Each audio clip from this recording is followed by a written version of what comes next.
For you fellow gamers who experienced the NES era, let me ask you a question. Do you remember leafing through Nintendo Power, seeing a preview for a new game coming next year?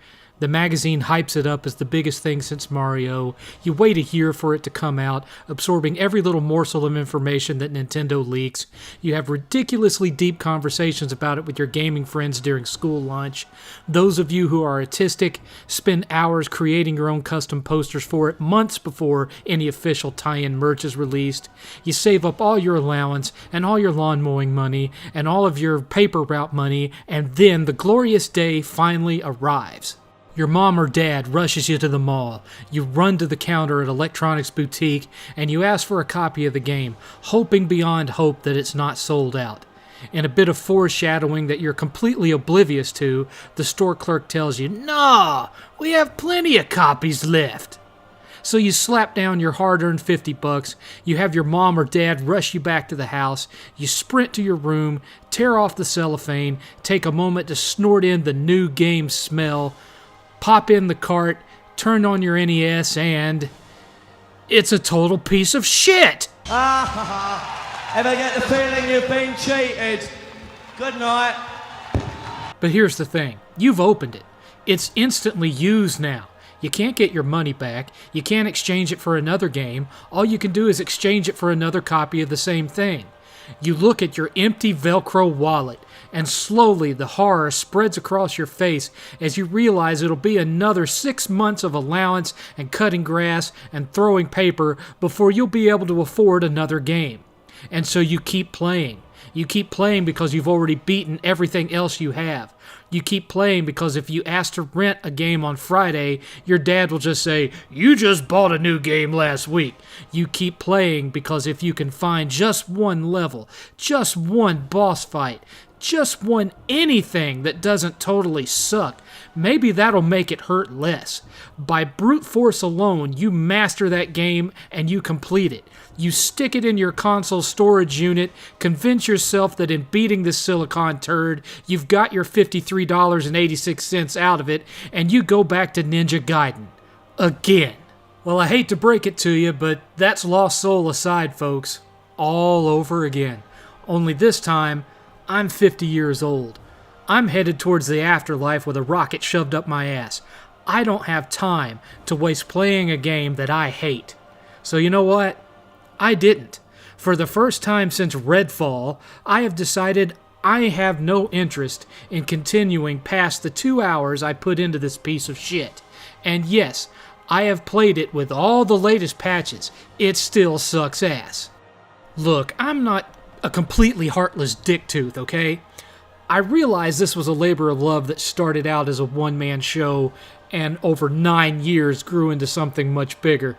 But maybe the guy should have started out with RPG Maker or something like that first, because, man, there's a lot of wrong going on here. Let's just start with the story. You've got a dystopian world post-disaster. Things are run by a fascist dictatorship who's having to deal simultaneously with monsters that like to eat people's souls and also a rebel revolutionary group trying to topple them.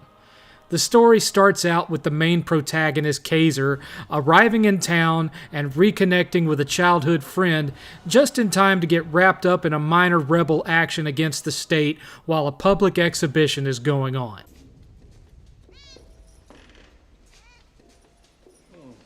Deja vu. No, friends, what you just felt was not deja vu. It's not a glitch in the Matrix. It's plagiarism disguised as homage, folks. Get used to it, lads and lasses. That's what the whole game should have been called. Every character in this game is a trope. Even the ones you see on the regular, you won't remember their names, their backstories, their motivations. You'll just remember the Final Fantasy character they were ripped off from. Timu Aerith, Dollar Store Sephiroth, and so on and so forth. And wouldn't you just know it, after you help Bell's Outlet Tifa with her little fireworks display, your sister gets her soul sucked out by one of those monsters and you're off to the races to get it back. Not long after, you end up bonding with a dragon spirit or something or other named Arena who, for whatever reason, decides to lend you his powers, and become your main source of exposition who never shuts the hell up. Now, Kaiser? Oh boy, Kaiser is the epitome of a blank slate. At no point in my 2-hour foray did I ever identify with him or relate to any of the emotions or thoughts he was expressing. Claiming to glean anything deeper, meaning-wise or pathos-wise from Kaiser is like going to a modern art museum and claiming to see anything other than paint randomly splashed on a canvas or junk from the local landfill that was used to launder 7 figures. I went to art college. You? Yeah. How did you get into art college? The normal way you get into art college. The same old usual boring normal way you get in. Failed me exams and applied. I just don't care. I tried. Believe me, I tried.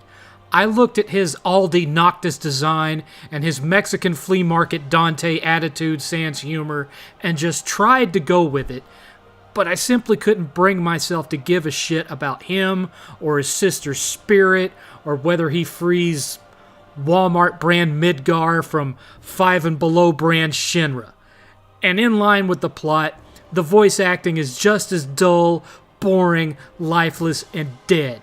It's like what I imagine it would be like going on vacation with my illegitimate son, Stranded J. To put it mildly, this game has less soul to it than an episode of Hee Haw. Same goes for the music, really. It's Temu Final Fantasy. It sounds fine, but it never stays with you, aside from vaguely reminding you of other things that you liked better. It's like listening to everything Styx did prior to Kilroy was here, then listening to Mr. Roboto.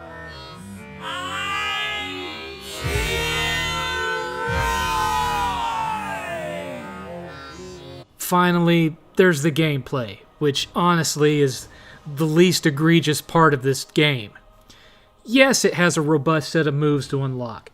Yes, it's fast and flashy in a Devil May Cry kind of way. But it doesn't feel like Devil May Cry. It feels closer to a pre-alpha ripoff of something like Valkyrie Elysium or something. It's hard to describe. There's just no weight to any of it, so you don't feel the impact of your moves. And no matter how complex of a combo you unlock, or which new arena attack you unlock, or which of the 4 weapons you use, it never feels like anything does more damage than your square triangle combo with the sword you start the game with. This is exacerbated by the fact that every single enemy is a damage sponge, and will remain damage sponges no matter how powerful you supposedly become. The bosses are even worse, with each having an increasing number of health bars, so each boss fight is just repeating counters to their patterns for 5, 10, 15, and in at least one case, 20 minutes until the life bar is gone. And yeah, that describes boss fights in Devil May Cry and just about every Souls-like you can think of, but bosses in DMC don't wear out their welcome to this degree, and with Souls-likes, you can find ways to get an upper hand beyond simply memorizing their attacks. But here, you get your 4 weapons, whatever arena attacks you've unlocked, and all of them seem to have about the same effect. So you're either going to eventually win or develop carpal tunnel waiting for their life bar to drain. Sounds fun, right? The game has a central hub where you can purchase various items, talk to NPCs and the like, move the story along a little bit, and all the levels do project a sense of scale and size, but this is no Final Fantasy 16. No, this game is as linear as they come, but it likes to give off the illusion of being open world. When you leave to go to a level, it changes to a chibi-style overworld map and shows you boating over to the next area. But you don't control the boat. There's no HEB brand SID that you can steer the boat around with. And when you get to said new area, yeah, it looks huge, but really isn't. And the number of enemies available do not really grant you much in the way of earning towards those elusive power-ups. There's no respawning here. Once you kill everything in the level, it's dead. There's no grinding around for boss fights in this game. There's no style meter where you can earn extra experience or purchase points for avoiding being hit, pulling off kick-ass combos, etc. Oh, hell no. That only shows up in the new Challenge Arena mode that they added with the most recent update, and only affects that play mode. Not that you'll actually need any of it in the campaign. The only thing the boss fights will challenge is your patience. They tried. They really did. They tried to break things up with some minor platforming, including some really basic flying mechanics, and a few puzzles here and there. But the puzzle challenges are about as complex and intellectually stimulating as a Rubik's Cube that has the same color on all sides. Are you suggesting I'm dumb? I'd use a more sophisticated word like impaired. I know. Some of you out there are probably thinking I'm being unnecessarily harsh. I can put the controller down, step back from this game, and see the 9 long years of trial, error, love, obsession, and fandom that went into this. But that's all it really is. Fandom. This game is Final Fantasy and Devil May Cry fan fiction. It's a game of telephone that started with Final Fantasy VII and Devil May Cry 3 and ended with neither of those things.